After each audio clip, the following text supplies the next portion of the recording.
안녕하세요. 오늘도 사연 살롱을 찾아주셔서 감사합니다. 저는 50대 남성이에요. 어머니와 함께 지방에서 오리백숙집을 꽤 오래 운영했어요. 저희 가게는 인적이 드문 변두리에 있었지만 꽤 입소문이 난 집이었어요. 식당 주변에서 거주하며 식재료로 쓰이는 오리를 키우고 있었어요. 원래는 아버지와 어머니 두 분이 운영하셨는데요. 아버지가 간암으로 돌아가시고 어머니 혼자 운영하시기에 벅차 보여서 군대에서 제대한 제가 합류하게 되었어요. 요리는 어머니가 도맡아 했지만 그 밖의 모든 일은 제 몫이었죠. 새벽부터 바쁜 생활을 해야 했기에 여자 만날 기회도 시간도 없어서 저는 연애 한번 못하고 나이만 먹었어요. 그렇게 20대를 보내고 40대가 되자 주변에서는 저러다 여자 구경도 못하고 총각 귀신된다며 조바심을 냈고 어머니 역시 식당을 운영하는 게 힘에 부쳐서 며느리라도 있었으면 좋겠다고 장가갈 생각 좀 하라고 닥달을 하셨어요. 하지만 저도 어쩔 도리가 없었어요. 여자 경험 없는 40대인 저에게 그건 너무 어려운 일이었으니까요. 저도 20대 30대에는 소위 말하는 채팅 연애를 좀 했었어요. 서로 얼굴도 모른 채 상상의 나래를 펼치며 하는 연애였죠. 그때 알았어요. 시골에서 오리백숙집 하는 남자에게 관심 있는 여자는 없다는 걸요. 채팅 연애에서도 제가 직업을 말하면 그 후로는 말도 없이 상대 아이디가 사라져버리곤 했으니까요. 그렇다고 어머니께 곧이곧대로 말씀드릴 수도 없었어요. 저도 사람인지라 상처받기 싫어서 손자리가 들어오면 또 모를까 제가 나서는 일은 없었어요. 기회가 없다면 이번 생은 이렇게 살다 가는구나 포기하고 있었죠. 하지만 제 생각과 다르게 어머니는 며느리 얻는 걸 포기하지 못했고 당신의 모든 인맥을 총동원해 제 손자리를 마련했어요. 제 맞선 장소는 늘 저희 가게였어요. 제가 가게를 오래 비울 수 없는 데다 어머니가 맞선 보러 온 여자를 당신의 눈으로 직접 보시려고 제 의사와 상관없이 그렇게 정하고 있었죠. 열이면 열, 모두 여자들은 좋지 않은 인상으로 가게를 나가곤 했어요. 아니, 대체 뭐가 마음에 안 든다는 거야? 시집만 오면 이 식당이 지 거가 되는데 요즘 것들은 욕심이 하늘을 찔러. 어머니는 제가 퇴짜를 맞을 때마다 늘 이런 식으로 투덜거리셨어요. 나이도 많고 외모도 별로에 산골짜기에서 어머니랑 백숙집 하는 남자랑 어느 여자가 결혼하고 싶겠어요. 어머니만 모를 뿐이었죠. 하지만 포기할 수 없었던 어머니는 이번에는 한껏 눈을 낮춰 브로커를 통한 국제결혼을 알아보셨어요. 솔직히 비참했어요. 자식만 없다면 재혼자리라도 좋다고 했지만 그런 여자들마저도 저를 싫다고 했고 급기야 베트남 부인을 맞이하러 가는 꼴이 정말 싫었거든요. 브로커가 내민 사진 속 베트남 여자는 고작 23살밖에 안 됐더군요. 저랑 무려 30살 가까이 차이가 나는데 누가 우리를 부부로 보겠어요. 출국 직전까지도 고민이 됐어요. 그래서 할 수 있는 모든 반항을 했어요. 장가를 보내준다는데도 지랄이야. 평생 노총각으로 늙어 죽을래? 남들 다 보는 재미 너만 모르고 죽을 거냐고. 이제라도 색시 얻어서 가게 꾸리고 살면 얼마나 좋으냐. 남들은 부럽다고 난리다 이놈아. 어머니는 막무가내로 저를 차에 몰아넣으셨어요. 그렇게 저는 베트남 신부를 만나러 베트남으로 향했어요. 우습죠? 저도 압니다. 처음부터 이러진 않았는데 어머니 그늘에 너무 오래 살았는지 나이 50이 넘어서도 제가 사는 꼴이 이 모양이네요. 아무튼 그렇게 저는 베트남에 도착했고 다음날 브로커를 통해 속전속결로 제 아내들 화이란 여자를 만나러 갔어요. 말도 안 통하고 너무 어린 여자라 잔뜩 긴장한 채 예비 신부를 기다렸어요. 저기서 묘하게 끌리는 여자가 저를 향해 걸어오더군요. 바로 제 예비 신부 화이였죠. 안녕하세요. 화이는 한국어로 인사했어요.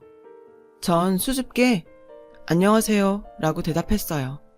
화이는 한국 드라마와 아이돌을 좋아한다고 했어요. 그래서 한국말도 2년 넘게 배웠고 곧 잘했어요.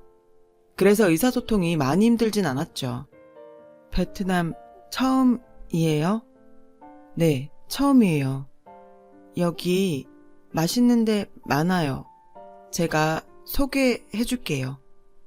화이는 맛있는 식당과 유명한 관광지를 소개해주겠다고 했어요. 그러면서 자연스럽게 브로커는 빠졌고 우리는 첫 데이트를 했어요. 저녁 무렵엔 제법 많이 가까워졌어요. 그래서 고민이 되더라고요. 베트남 오기 전까지 이 결혼에 대해 비관적이었던 제가 화이를 만나고 흔들리기 시작했으니까요. 솔직히 화이는 예쁘고 귀엽고 사교성도 좋은 여자라 탐이 났거든요. 화이씨, 정말 저랑 결혼하고 싶어요? 네, 영섭 오빠 착한 사람 같아서 좋아요. 꼭 결혼하고 싶어요. 오빠? 친척 중에도 여동생이 없어서 평생 들어보지도 못한 말이었기에 전 얼굴이 발갛게 달아올랐어요. 그렇게 전 만난 지 하루밖에 되지 않은 젊은 외국 여자에게 푹 빠져버렸고 어서 빨리 결혼을 해서 한국으로 화이를 데려가고 싶은 마음뿐이었죠. 다음날 저는 처가가 될 화이의 집에 들어갔어요. 거기서 화이의 부모님과 남동생들을 만났는데 제 조카들보다도 어린 아이들이더라고요. 저를 극진히 대접했어요. 화이의 어머니는 제 손을 꼭 잡고는 알아들을 수 없는 말을 했어요. 모르긴 해도 여느 어머니들처럼 자신의 딸을 잘 부탁한다는 얘기를 하고 싶었던 것 같아요. 그곳에서 간단히 식을 올리고 첫날 밤을 보냈어요. 그제야 결혼을 한 게 실감이 났어요.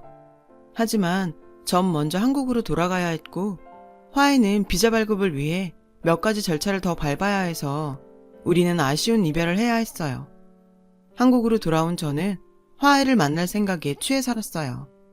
어머니는 그런 저를 보며 안심하셨죠.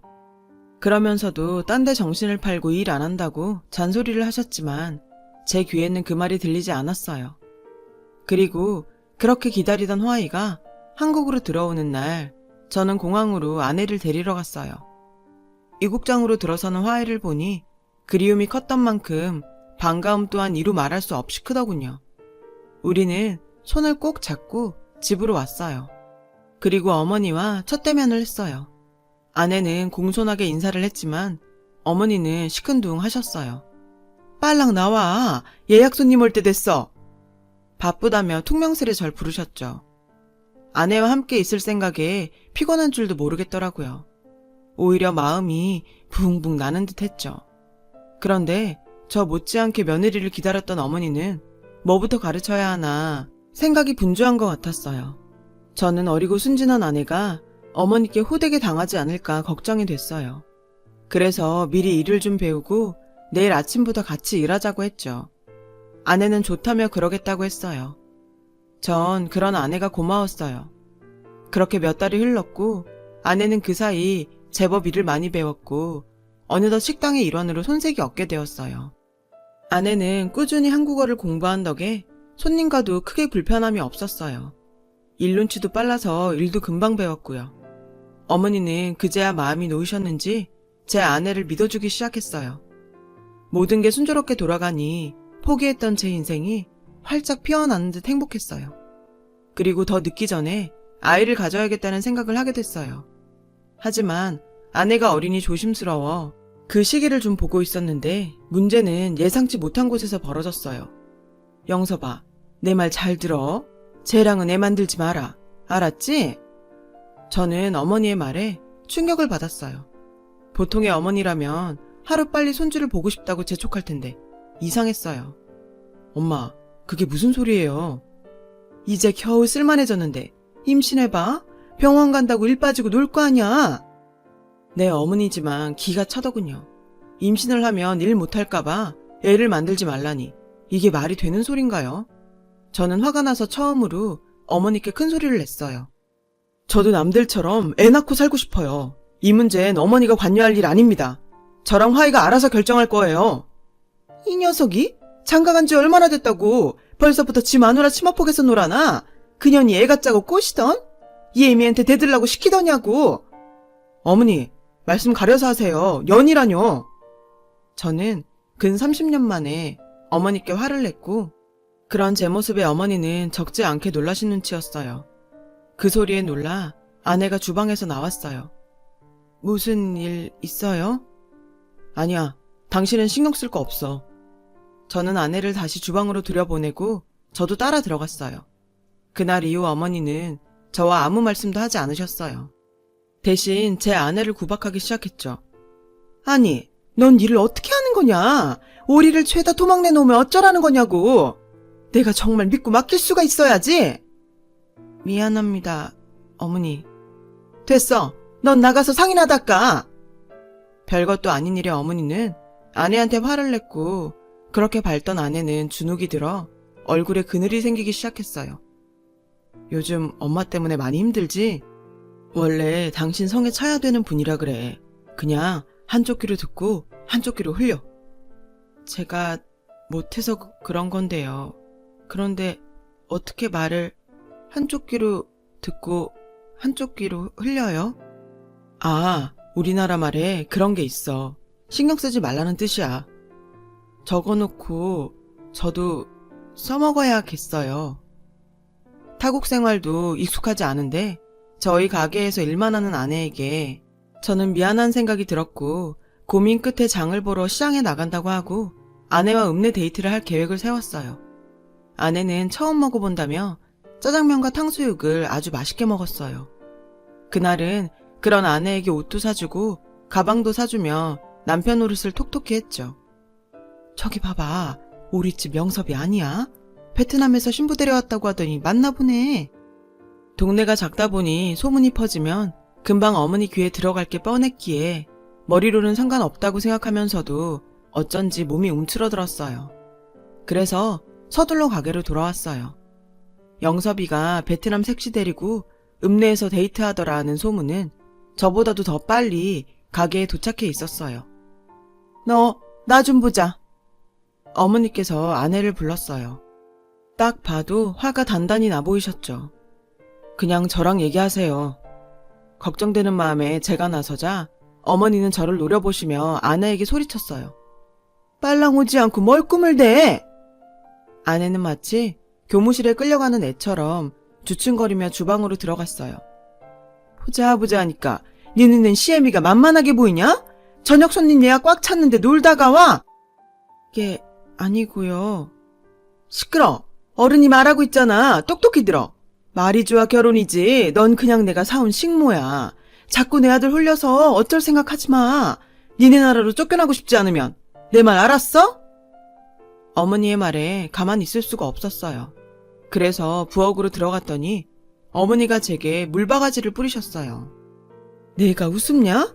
내 눈엔 얘 고생하는 건 보이고 네 애미 고생하는 건 안 보이든? 배은망덕한 놈 같은 이라고? 저는 어머니가 왜 그러시는지 도통 이해가 안 갔어요. 처음엔 며느리한테 질투라도 하시는가 생각했는데 그러기엔 저희 모자가 그렇게 다정한 사이도 아니었으니까요. 그러던 어느 날이었어요.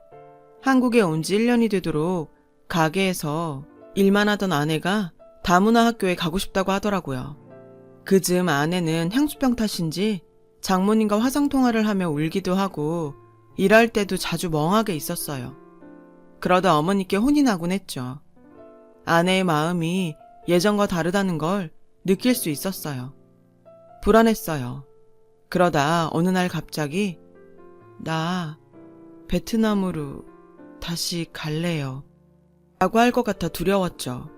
그래서 무슨 일이 있어도 아내를 다문화 학교에 보내주고 싶었고 그 때문에 한동안 어머니와 치열하게 싸워야 했어요. 학교 같은 소리 하네. 너 뭔가 착각하는 모양인데 쟤 우리 가게 일손으로 데려온 애야. 미리 경고하겠는데 혹여라도 나 몰래 엉뚱한 짓 할 생각 마라.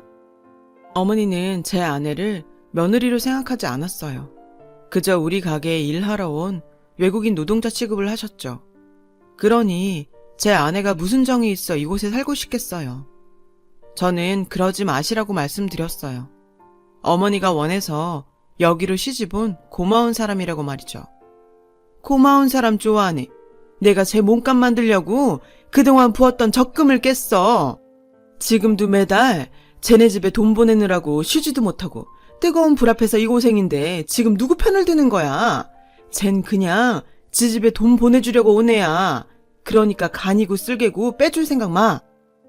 다달이 친정으로 돈을 보낸다는 건 처음 듣는 소리였어요. 아내는 분명 제가 좋아서 결혼하는 거라고 했거든요. 저는 아닐 거라고 생각하면서도 어머니 말에 조금씩 흔들렸어요. 화이, 한국에서 사는 거 아직도 좋아? 제 물음에 아내는 고개를 끄덕였어요. 하지만 제 안엔 불신이 쌓이기 시작했죠. 만약 다달이 친정으로 돈을 보내주지 않으면 아내는 어떻게 나올까? 저는 확신을 갖고 싶어서 더 늦기 전에 아이를 갖기로 마음먹었어요. 하지만 아내는 그런 저를 거부하더군요. 저는 충격을 받았고 아내는 변명을 하려고 했지만 저는 됐다고 했어요. 이후 우린 각방을 쓰기 시작했어요. 아내는 마치 각방을 쓰는 게 좋다는 듯 밤 늦게까지 핸드폰을 가지고 놀더군요. 가게 일도 하는 둥 마는 둥 했고 밖에 나갈 곳이만 찾아댔어요. 그 무렵 아내는 자신과 처지가 비슷한 베트남 여자와 알게 됐는데 밤마다 몇 시간씩 통화를 했어요. 화가 나더군요. 그래서 하루는 아내 방으로 무작정 쳐들어갔어요. 그랬더니 노트에 베트남어로 이것저것 낙서를 해놓았더라고요. 저를 보자 화들짝 놀란 아내는 허겁지겁 노트부터 감추는 게 아니겠어요. 저는 노트를 뺏어서 찢어버렸어요. 왜 그래요? 그걸 왜 찢어요? 아내는 제게 화를 냈고 저 역시 아내에게 화를 냈어요. 나 몰래 무슨 수작을 부리는 것 같아 차가운 시선으로 아내를 노려봤죠. 왜? 여기에 중요한 거라도 적어놨어? 베트남에 가서 뭐하고 살지 적어놨니? 아내는 제 말에 눈시울을 붉히며 조각이 난 종이를 주워 모았어요. 그 모습에 더욱 부하가 치밀더군요. 니네 집에 전화해서 얘기해. 다음 달부터 돈 못 보낸다고. 요즘 일하는 것도 영 맘에 안 들고 애 낳을 생각도 않고 방도 따로 쓰는데 우리가 왜 너희 집에 돈을 보내? 아내는 무슨 말을 그렇게 하냐고 소리치며 울었어요. 그 바람에 어머니가 나오셨더라고요. 저는 이를 키우고 싶지 않아서 어머니를 모시고 방을 나왔어요. 웬 소란이야. 제가 뭐라고 하든? 아니에요. 요즘 일도 잘 안 하려고 해서 뭐라고 좀 했어요. 잘했다. 안 그래도 요즘 꾀가 늘었길래 뭐라고 할 참이었다. 저는 심란한 마음에 한숨도 못 잤어요. 다음날 아침밥 먹을 시간이 다 되도록 아내가 보이지 않았어요. 순간 싸한 기분이 들어서 아내 방으로 가봤더니 방은 말끔히 정돈돼 있었고 화장대에 편지 한 장이 놓여 있더라고요. 미안합니다. 저는 여기 있으면 안 될 것 같습니다. 베트남 집엔 이야기 잘 하겠습니다. 돈 안 줘도 됩니다. 잘 사세요. 글쎄 아내가 집을 나갔지 뭐예요. 그제야 정신이 번쩍 들었어요. 아내에게 확인도 않고 막말을 쏟아낸 제가 너무나도 한심스러웠어요. 무엇보다 아내가 걱정이 되었어요. 한국에 온 지 1년이 넘었지만 이곳 실정을 모르는 아내를 생각하니 내가 무슨 짓을 한 건가 싶었어요. 물가에 내놓은 어린 아이처럼 내내 불안하기만 했죠. 저는 가게 일도 팽개치고 미친놈처럼 아내를 찾으러 돌아다녔고 3일 만에 아내가 읍내에서 베트남 친구와 함께 베트남 음식집을 연다는 얘기를 듣게 되었어요. 저는 수소문 끝에 가게를 찾아갔어요. 가보니 앞치마를 입은 아내가 있었어요. 저는 차마 아내 앞에 나서지 못했어요. 이유는 아내가 너무나도 밝게 웃고 있었기 때문이에요. 처음 베트남에서 봤던 그 밝은 얼굴이 제 눈앞에 보이는데 심장이 쿵 하고 내려앉는 것 같았어요. 저렇게 밝은 여자를 데려다 지금껏 무슨 짓을 한 건가 죄책감이 들더군요. 어쩌면 아내는 어머니 말처럼 돈 때문에 저를 따라 한국에 왔을 수도 있어요. 하지만 그렇다고 해서 저에게 아내의 행복을 뺏을 자격까지 있는 건 아닌데 제가 착각을 했던 거죠. 저는 미련 없이 발길을 돌렸어요. 그런데 그 순간 멀리서 저를 부르는 소리가 들렸어요. 돌아보니 아내가 제 이름을 부르며 쫓아오고 있지 뭐예요. 어떻게 여기까지 왔어요. 아내는 많이 놀란 듯 눈을 동그랗게 해선 저에게 다가와 물었죠. 볼 일이 있어서 왔다가 우연히. 갑자기 나가서 미안해요. 아내는 베트남 음식점을 같이 해보자는 친구의 말에 그쪽에 신경 쓰느라 저희 가게 일에 소홀했다고 했어요. 진작에 설명했어야 했는데 그러지 못했다고 미안하다고 하더군요. 우리 집엔 제가 벌어서 돈 보내면 돼요. 안 그래도 그게 계속 마음에 걸렸어요. 부담 줘서 미안해요.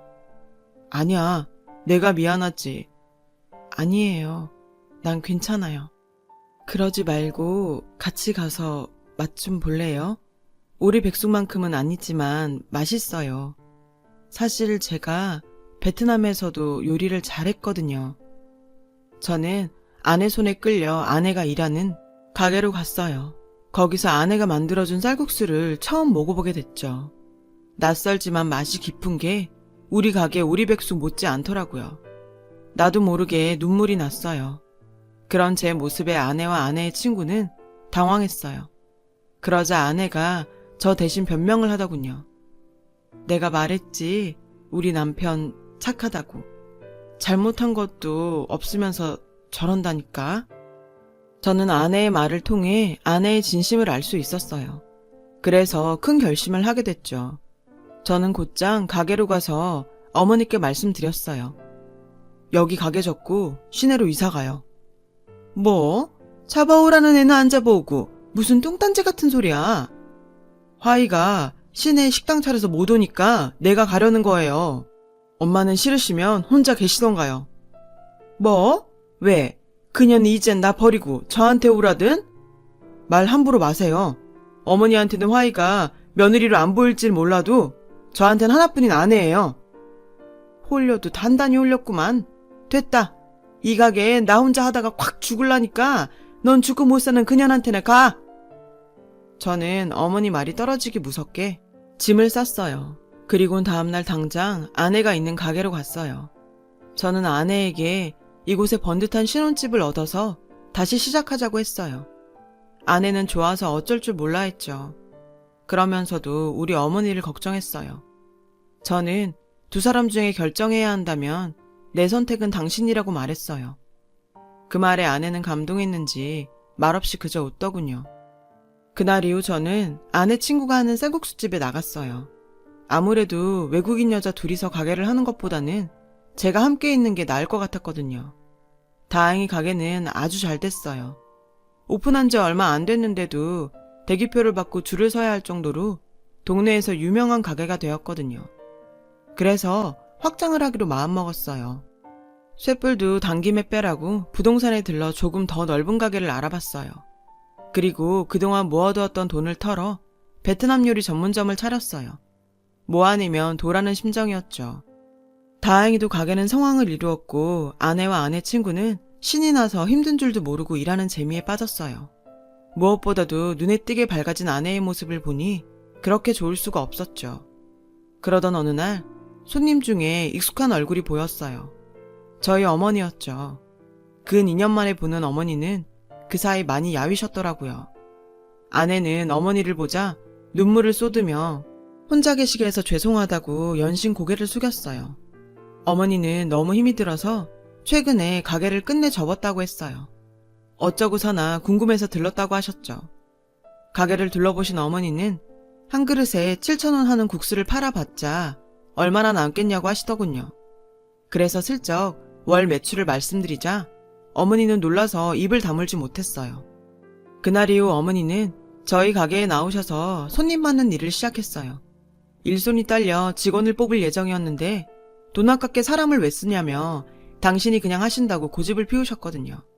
힘드시다고 아무리 말려도 한석구 소일거리로 당신이 하신다고 고집을 부리시는 어머니는 이제 쌀국수 매니아가 되셨죠. 이렇게 싸고 든든한 음식이 어디 있냐고 하시면서요. 아내는 어머니 건강이 걱정됐는지 철철이 한의원에 모시고 가 보약도 지어드리고 안마기까지 사드렸어요. 어머니 역시 제 아내를 세상에 둘도 없는 며느리라며 자랑하기 바쁘시고요. 비온 뒤 땅에 굳는다고 누구보다 서로를 챙기는 어머니와 아내를 보면서 내 인생의 봄날은 이런 게 아닐까 싶어요. 힘들게 이룬 가정인 만큼 지금의 이 행복을 지키도록 노력할 겁니다. 지금까지 제 사연을 들어주셔서 감사합니다. 여러분의 가정에도 좋은 일이 가득하길 빕니다. 여러분, 사연 댓글에 응원과 현명한 조언 부탁드려요. 좋아요와 구독은 저에게 큰 힘이 됩니다. 오늘도 좋은 일 가득하세요.